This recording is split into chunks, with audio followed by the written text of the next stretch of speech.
Fala pessoal, tudo jóia? Sejam todos bem-vindos aqui ao meu canal. Mais uma vez o Banco do Brasil está diante de polêmicas que envolvem o seu atual momento. Questões relativas à nova gestão se tornaram uma constante nos noticiários e a consequência natural são as conhecidas oscilações nos preços das ações. Para aumentar ainda mais a pressão, a velha e antiga discussão sobre uma possível privatização voltou à tona.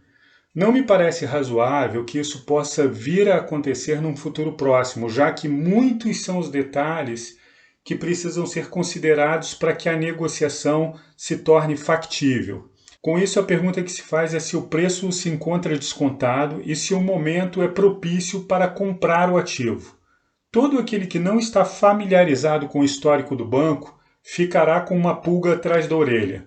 Esse antigo ditado serve para mostrar que o investidor não se deve deixar levar pelas informações que são divulgadas sem antes analisar profundamente tudo aquilo que diz respeito aos fundamentos da empresa.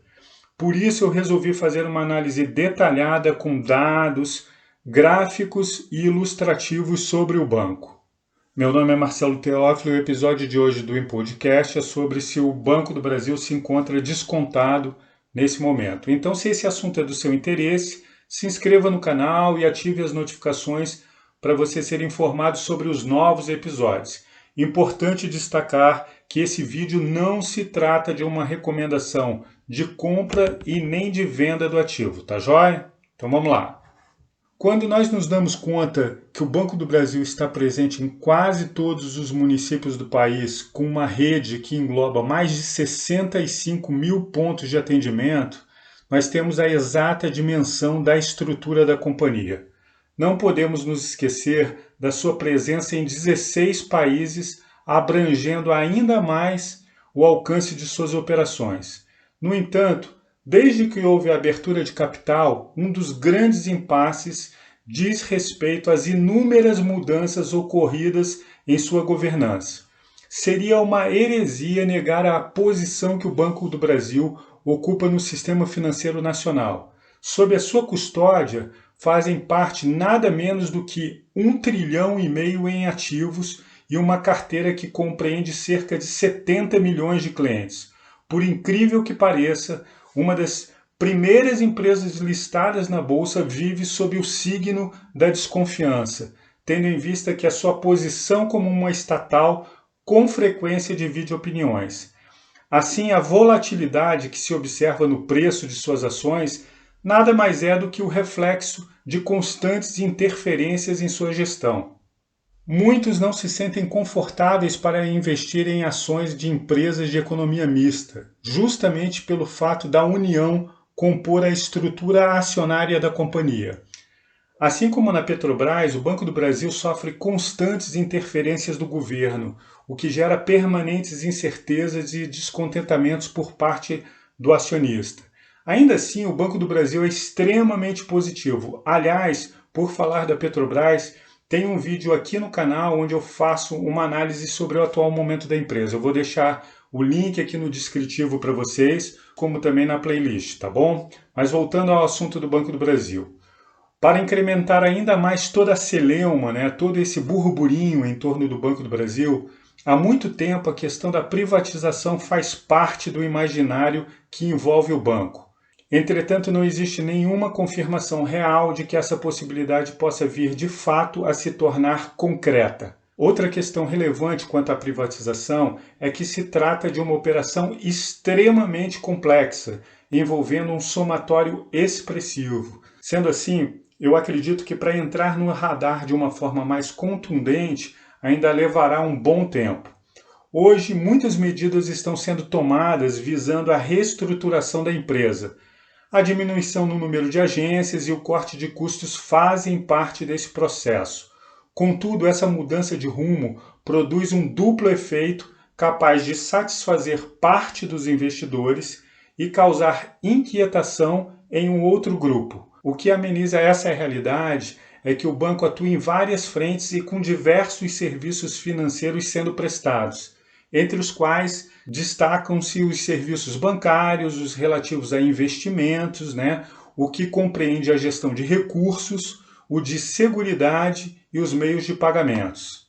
Durante cerca de 10 anos, o histórico de lucro do banco cresceu de maneira consistente, basta você pegar o período entre 2000 e 2010 e dar uma olhada.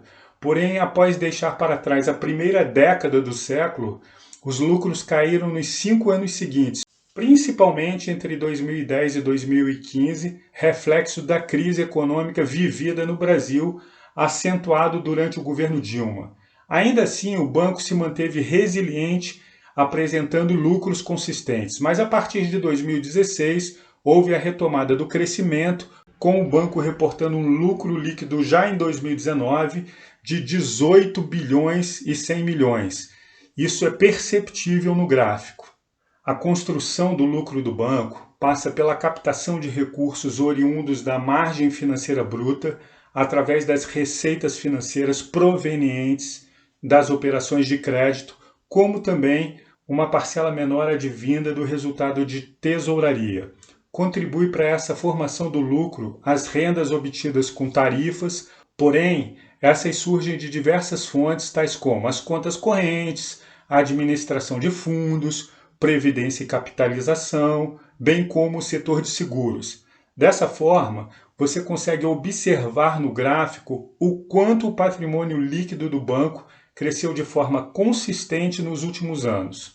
O patrimônio líquido saltou de 7 bilhões e 95 milhões em 2000 para 106 bilhões e 66 milhões em 2019, o que representa uma taxa de crescimento de 13,1% ao ano, ou seja, muito boa.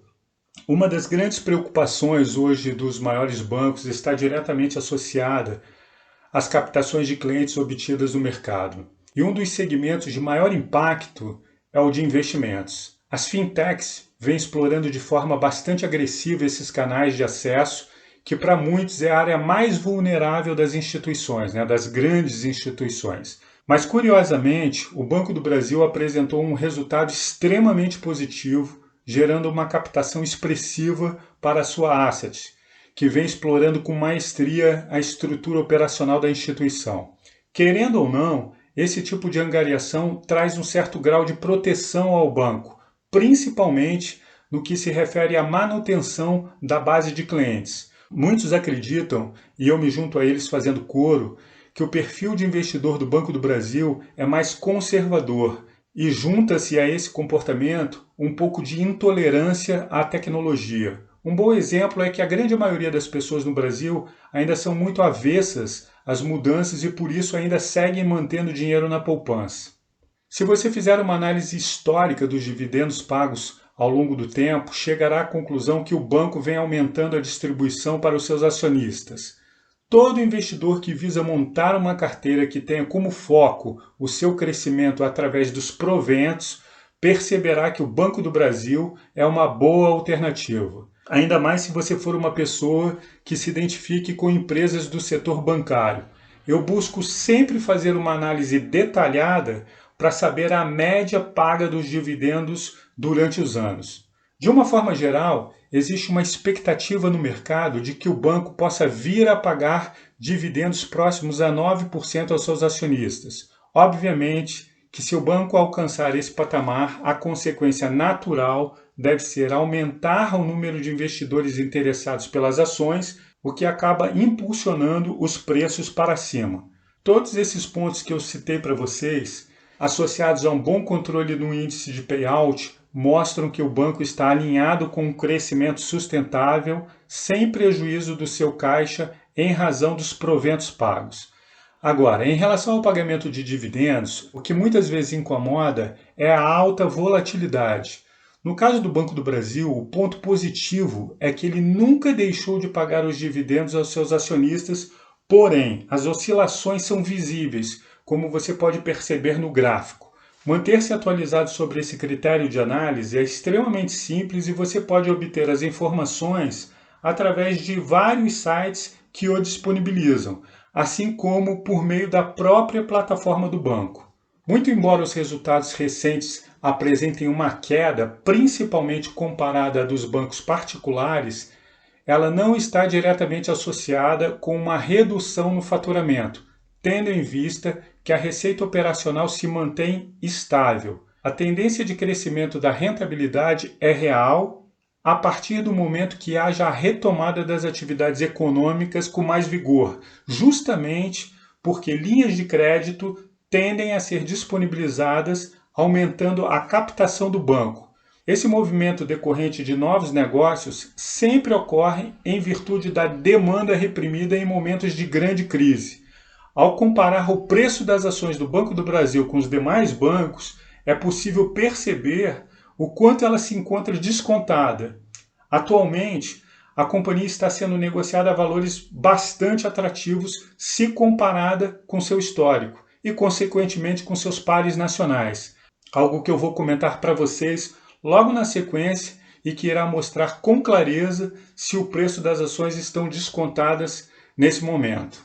Bem, um dos pontos que chama atenção em qualquer análise que se faça e que precisa ser considerado são os múltiplos relacionados ao preço das ações. Ao analisarmos a relação entre o preço da ação e o lucro por ação, ou seja, o PL do banco, percebemos que ele é negociado perto de 6 a 7 vezes.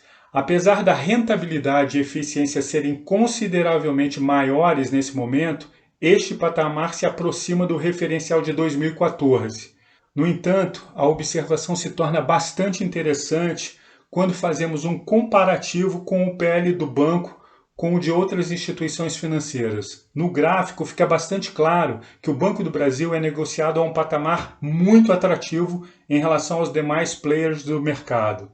E para demonstrar que os números são favoráveis, ao analisarmos o preço-valor patrimonial, o P/VP, chegamos à conclusão que o banco está sendo negociado abaixo de 1.0, muito abaixo de sua média histórica. Dessa forma, se nós fizermos o mesmo comparativo com as instituições mencionadas no gráfico anterior, observamos que o Banco do Brasil está sendo negociado a valores baixos. Sendo assim, podemos considerar que o Banco do Brasil está sendo negociado a preços bastante atraentes, não somente em relação aos seus pares, bem como em relação a todo o seu próprio histórico. Assim, se você levar em consideração que houve um aumento de rentabilidade do banco ao longo dos últimos anos, sobretudo com destaque para o efetivo aumento da eficiência, o Banco do Brasil encontra-se capitalizado para momentos futuros. Mesmo com o setor bancário enfrentando uma série de desafios, o Banco do Brasil reúne plenas condições de lidar com o cenário de crise e continuar obtendo crescimento no decorrer dos próximos anos. Basta ver no gráfico que as ações do banco saíram de 95 centavos em janeiro de 2000 para os atuais R$ 29,91. Outra questão extremamente importante é que as ações alcançaram R$ 51,07 em janeiro de 2020, um aumento extremamente expressivo para quem investe no longo prazo. Então, gente, continuem fazendo as suas análises e fazendo seus investimentos com consistência, que os resultados tendem a aparecer ao longo do tempo. Aproveitem e assistam também às análises feitas de outras companhias aqui no canal, tá bom? Bem, eu espero que vocês tenham gostado desse episódio do InPodcast e se você ficou com alguma dúvida, deixe aqui nos comentários que eu respondo para vocês, tá joia? E aproveite e se inscreva no canal, como também ative as notificações para você receber os novos episódios e compartilhe esse vídeo com seus amigos, para que mais pessoas tenham acesso à informação. E se for possível, deixe o seu joinha, a sua curtida aqui pra gente, tá bom? Super obrigado, um grande abraço, valeu, até a próxima, tchau!